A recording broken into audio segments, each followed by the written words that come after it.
Welcome to a special edition of Mystic Radio with Robin Alexis and Ken Sylvester. This is sort of like our Believe Me movement, but a bit beyond that, because Ken and I are being guided to not only be of service to people listening to their stories and helping them feel safe, but now Ken is interviewing various extraterrestrials and getting information precognitively about what is going to be taking place about first contact. So welcome, Ken, to Mystic Radio. Why, thank you, Robin. It's good to be here today. Yeah, it really is. And normally what happens is Ken is this really cool dude who is a best-selling author of the book, We're Not Alone, and Here's the Proof. And he's presently writing another book called The Believe Me Movement, and I will be co-authoring some of the chapters with him. But Ken has a very special ability to interview aliens, and I usually have the ability to channel the aliens back to Ken.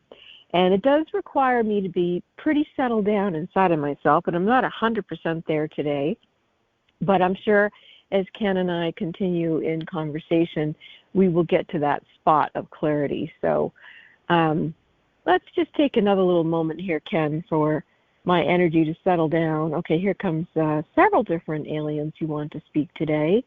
And I do think you're going to call in a certain one right off the bat. So go ahead, Ken. Who do you want to talk to first today?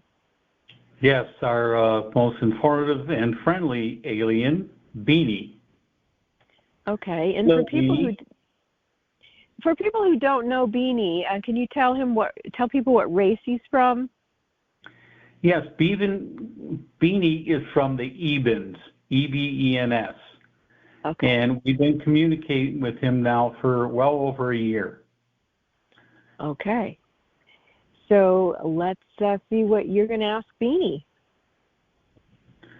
Beanie, how did your meeting go on August 29th with the president? Thank you for asking. I did indeed meet with the president, and that's why many of you were wondering where he was. He was having intergalactic communications, not only with myself, but with some other leaders of other species as well. As people noted, it took a lot out of his system, but ultimately the president held his own and was able to articulate clearly his position on a variety of matters. And he and his team actually did listen to us. We did speak in English. And you're going to ask where the meeting took place. It did take place in the White House. And we're very pleased with the communication. Not necessarily the results, but we do feel that we were heard and that it was a good communication. Okay. And were you there in physical form, or was this communication through telepathic? I was there in a physical form enough that I was viewed with the human eyes of the president and other humans that were there. Some humans could see us better than others. And some of us, it did strain their systems to have us in their proximity. It required them to up-level significantly in their body prototypes. And for that reason, you noticed some fatigue with the president. But he's holding his own, and he actually is very adept at intergalactic communication, and he is not one to be underestimated. Okay. So when you say you were there in your physical form, so you did not shapeshift into a human?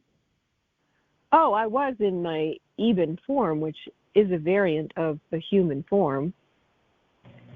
Okay. I look like a humanoid. All right. And how many other aliens were present during this meeting? At that particular meeting, there were 3 other beings. They were the 3 beings who are presently entering on this very popular ship referred to as Atlas. The 3 Lyrans who were aboard that ship were with me at the meeting with the president and several others. This Atlas ship, that's not the same one they're talking about that's coming towards Earth now, called 3I Atlas. This is Indeed. another. No, it is the same ship. So were you there then with the Lyrans and Yes. what other aliens? It was, for that first meeting, it was the 3 Lyrans from Lyra and myself, Beanie the Eben. We had others that were available that were not seen in physicality, and there was communication from some of those other beings, but they were translated through the 4 of us as not to overwhelm the humans. Okay. And what was the conclusion at the end of the meeting? What were you able to come to agreement with? We informed the president that we were getting ready to open numerous portals globally, and that there would be much more cerebral extraterrestrial contact. There would be more reports of ships being viewed and interactions with various aliens, and that although there are various leaders of various countries who consider themselves in charge of everything on your planet, we let them know that we have interacted with numerous humans that have nothing to do necessarily with politics, and that our agreements with them go prior way to any system of governments that you presently have on your planet. So we were letting him know that although he likes to be in charge and do things in a certain protocol, that the manner of interaction with the species that are entering your domain will not be following under the jurisdiction or law of the Trump administration. So are they going to do any type of disclosure? Are we going to get this slow disclosure where they're just leaking little things out along the way? They need to leak things out along the way because there's too many possibilities for timeline interferences or time warp interferences. There are still multiple intergalactic wars that are taking place. There's a lot of disruption on your own planet. There's AI interference. So because of all that, we felt out of respect we would have a meeting with the President of the United States, who, by the way, is very open to intergalactic communications. You may mock him in many, many ways, but for this, he is extremely open-minded. And we felt it was necessary to inform him what would be taking place.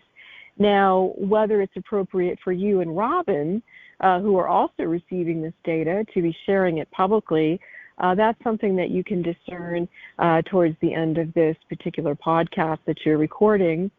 The President certainly has not advised you to do such a thing, and we cannot tell you whether it is interfering with national or international security issues. And probably they'll just mock you anyway, so therefore it might not matter what you do. We're just letting you know what we did, because you're asking. And just for the point, if anyone else was asking, we'd be giving the same answers. But you and Robin are unique in the sense that you take the time to inquire about what is going on, and you are adept at asking specific questions that are useful and prudent, and Robin does have a unique gift to translate multiple extraterrestrial communications and activities into an English response that is appropriate for you and your audience. Okay. I don't think it's going to be appropriate for me to say that that's what happened this weekend and discuss about the meeting, more about the results of the meeting, and rather than put that information out there at stake about the meeting with Trump, and that's where he really was, could be problematic. So let me ask some other questions. Robin had heard that there were 3 large-sized alien ships off the coast of California. And they were going to be coming from San Francisco, the Baja, just south, and north somewhere near Seattle. Is this going to occur anytime soon? The location of these ships are off Cape Hood, which is the most northwest point of the United States in the Olympic Peninsula area. There's a lot of Native American tribes still there and very protective, and they have known for generations about these ships off that particular coast. The various extraterrestrials that are aware of the ships out off the coast of San Francisco, there are beings there who are not happy about the possibility of the ship emerging from the ocean waters, but this shall happen nonetheless. The one that is just south of Baja, California, there's no interference whatsoever down there. There's a lot of whale activity that's very protective of the beings in these ships. All of these ships are inhabited by the same group of extraterrestrials, which at this time we do not want to reveal on this call. But yes, they are preparing to exit from the bottom of the ocean sometime soon. At this point in time, it is regulated in your clock system approximately between October 18th and October 25th. Now, could this be expedited? Absolutely. Could it be elongated? Probably not so. If they wait past October 25th, then the balance of the Lyra ship coming in and the Lyra portals opening and having various extraterrestrial activity take place on the planet in such a manner, it's like everything has to be timed out. And of course, this isn't necessarily your time, look at a clock time, human perception of time, even as it changes from hemisphere to hemisphere or in your country, state to state sometimes. This is more of like a yuga. This is more celestial time or galactic time, and things are happening. And as they happen, it will require the release of these ships. So based on what we know right now, that is the approximate date of the departure of these ships. Now, will there be upheaval? Absolutely. One needs to anticipate that this could cause some tsunami activity along the entire Pacific coast of the United States and perhaps even across the world. We shall wait and see. The more open that the various systems are and the more open that everything's working, it could slip out in the night and no one would even know. But that's pretty unlikely given the fact that there's so much interference that we were discussing previously about what's going on your planet at this time. It's very disruptive, interplanetary and intergalactically. Do you understand? Yes. What is the approximate size of these ships? Approximately 5, 6, 7, 8 football fields apiece. So very, very large ships that have been underneath the bottom of the ocean. Wow. Okay. They've been doing a great deal of research for a very long time. And are they currently in alien bases that have been there for a while? Yes. And if your next question is, have you been visiting them of late? Yes. Since Robin first told you about them, you have been leaving your body with Beanie in the eve time, and you have been astrally projecting into these situations and gathering information on your own. It's just you don't remember.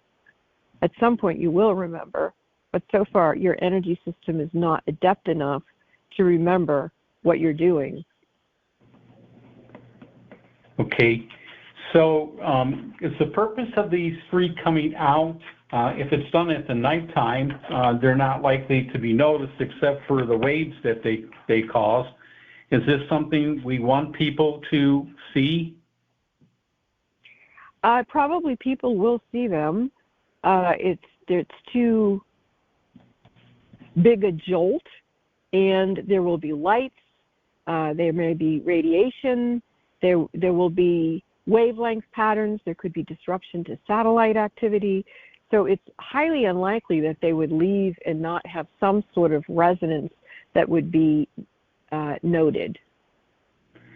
And are they currently parallel to the coast of California?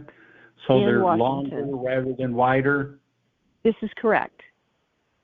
Okay. So that's why when you bring a 2,400-foot ship out of the water, that, yes, I can see that that would do that. Okay. Do you know much on Skinwalker Ranch? Yes. Okay. The UFO that's currently buried there, what aliens are there currently aliens in that ship? Yes. And approximately how many aliens? Well, they come and go. Right now there's about 2,500, 2,600, 2,700, 2,800, 2,900, approximately 2,900. But they do come and go, and as you know, they do move through wormholes, portals, etc. A lot of activity coming and going from that general vicinity. Well, there's a mesa there where the ship is buried, and they have on occasion captured ships going in and out of there. Is that how the ships are getting there, and are they used to supply these ships for their survival? Yes. Okay. And what is the name of the aliens on the ship? There are various aliens on the ships. There's different groups that come at different times with different supplies. So say, for example, there's one group I'm being guided not to say the name right on this call, but you and I know of their names because the ship recently visited Mount Shasta, and Ken and Robin discussed this. But depending on which ships come from where, with what kind of supplies, that's who's there. So it's not just one species. But is there not a species who's in charge of the ship, the captain of the ship? What species is he?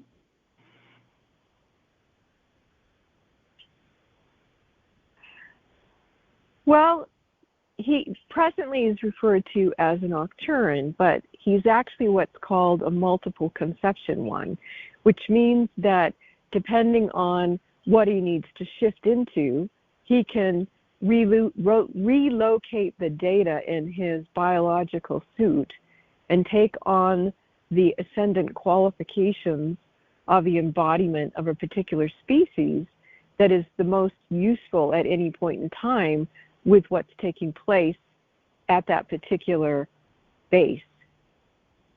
That's what makes it so difficult for your scientists and different beings to think they know what's going on. It's because they don't realize the multitude of adaptations that these beings can coordinate within themselves and within each other. They're highly sophisticated. Are they going to be allowed to get any closer to the ship, or is it going to be protected by a barrier? It's too dangerous for humans to get too close. We don't keep humans away because we don't like them. We keep humans away for their own safety, and the protocol requires that we cause no harm.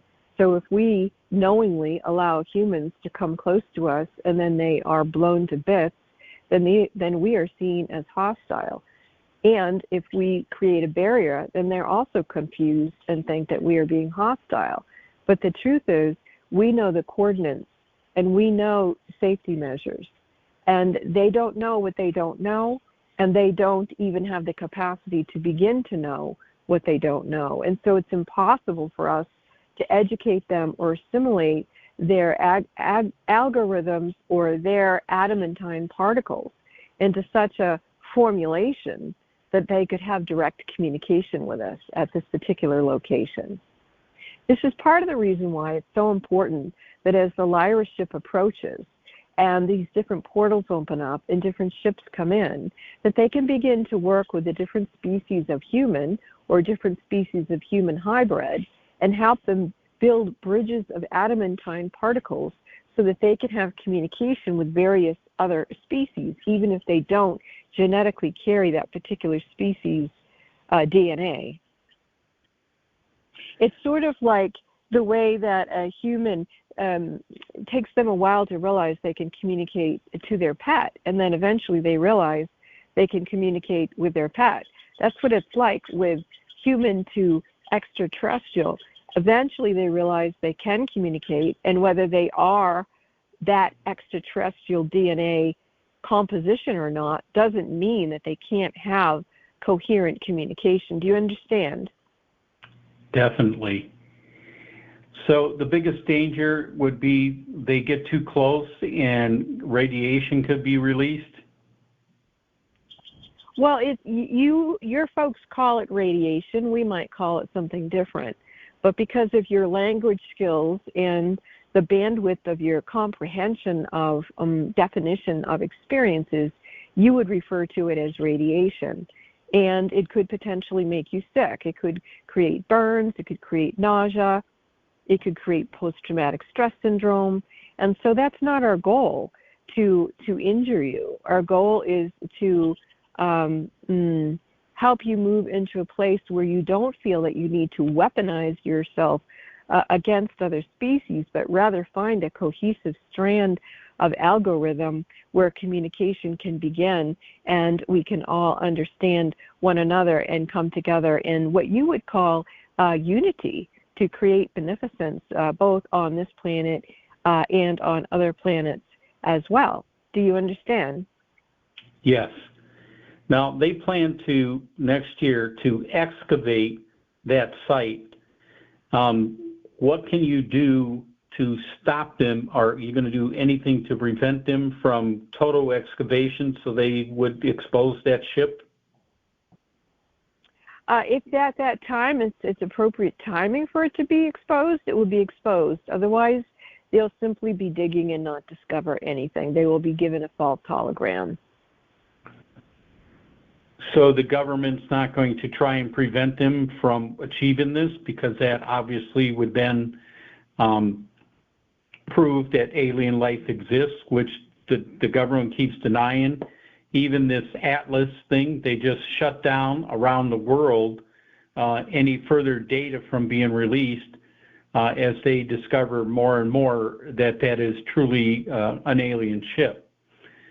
So the government has already interceded in not allowing any additional information proving that is an alien ship. Well, this is why we met with your president, is because when you notify the most powerful people in roles of your government that they are insignificant in this larger acquisition of algorithms and territorial rights and systemic structural protocols of intergalactic communication, they do not want to let humans know that they really aren't in control of what is about to come. Okay, how long has that alien ship been buried there for?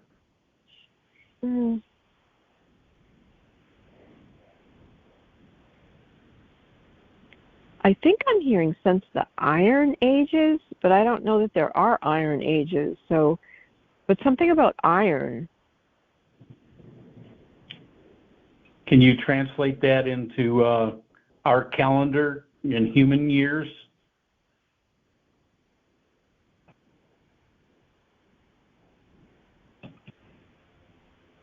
I'm not able to pick up that information, Ken. Okay.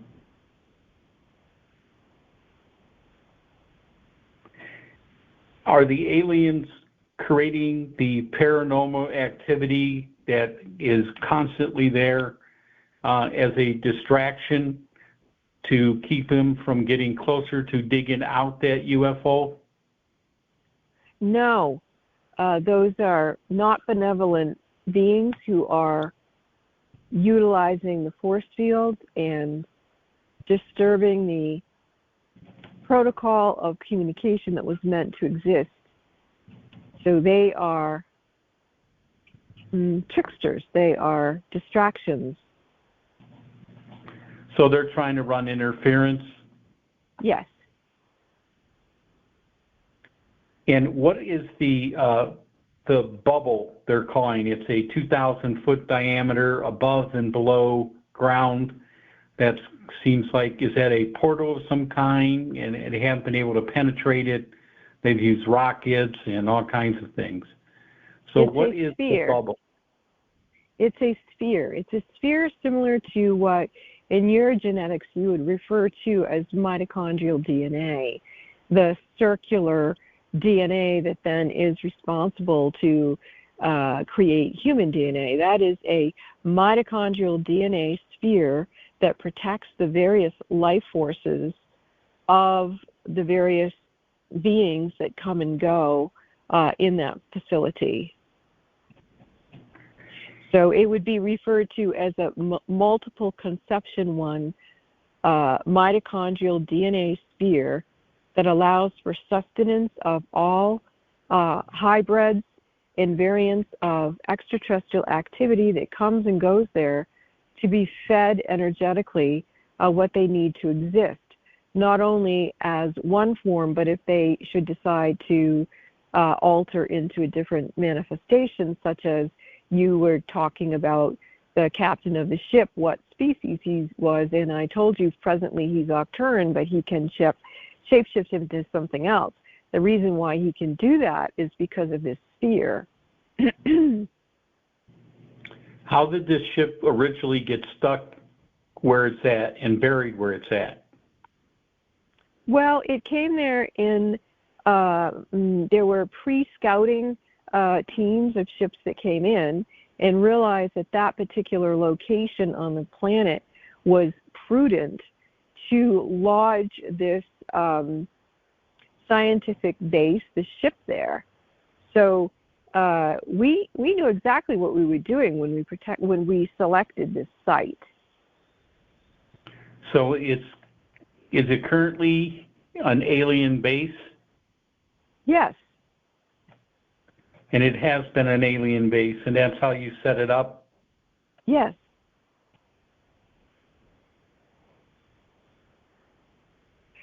And we would suggest to the humans who really want to know what's going on there that they stop using their mental body or their emotional body to intellectualize or feel into what is going on there. Their best mode of communication is to plug their emotional body and mental body into the back of their hearts and then to allow their hearts to lead the way, because their hearts have the algorithms, their hearts have the electromagnetic pulse, they have the adamantine particles that will allow them to have an individual link of communication, which is what you have done, Ken, and which what Robin has done. And it's not really unique to you two. Anyone can do it. It's just they're so stuck in their way of viewing and assessing and analyzing things that even when they have one human who can channel one soul collective of extraterrestrial, or they channel one extraterrestrial, then they're like, ooh, this is amazing. This is a special human who can do this. When in fact, all of you, if you reboot and reset your energy systems, you will be able to have communication with us. And it will be benevolent, it will be protected, and it will be individualized based on what is your particular reason for being on this planet at this time. Ken and Robin are very sophisticated at knowing their roles, and they seek counsel constantly to become more and more sophisticated at what they're doing. And therefore, they are role models. They are not one of a kind. They're showing you listeners how you can get your own information by recalibrating how you use your senses, how you respect what is taking place, and how you stop being belligerent and competitive to, oh, I want to be the first one who knows what's going to happen when and to whom, but rather drop into your hearts and say, thy will be done through me now. I am here on this planet to be of service, to anchor the dimension of love. I understand I have the capability to have communication with both human and off-planet beings to bring about the highest and holiest for all forms of life on this planet and others. And therefore, I am open to receive any recalibration that allows me to have direct communication with that which serves my sole purpose and mission at this time. Do you understand, Ken? I do understand, Beanie. We also came across information that one day soon there was to be a mass sighting around the world. Is that rumor true, and how far away is that to occurring or happening? Right now we feel it's a matter of weeks. It could be months, but when we did have the meeting with your president, which we did suggest back in June through the High Priest Adama that there would be something happening with your president that was a precursor to what would happen. We told you that, Beanie, and the group that's with Beanie told you that, Ken, and that has taken place with the president. And we don't know what is going to happen to the president, but we do know that he kept his word and he did have the meeting with us. And therefore, that which he played a role in has taken place. And now it's a matter of adjusting other frequencies. And that is presently taking place. We did ask you to check in every 13-day intervals because we felt that was a cohesive block of time that would give us an analysis that we could speak in English. So right now, we would say it's a matter of weeks, not months. Now, could that change? Yes. Could it change when the ships emerge from the Pacific coast? There's not a lot of wiggle room with that. The one called Robin is becoming fatigued, so we're going to need to wrap up the conversation. The reason she's becoming fatigued is because there are some humans and extraterrestrials who are psychic enough that they are aware she is making contact and they want to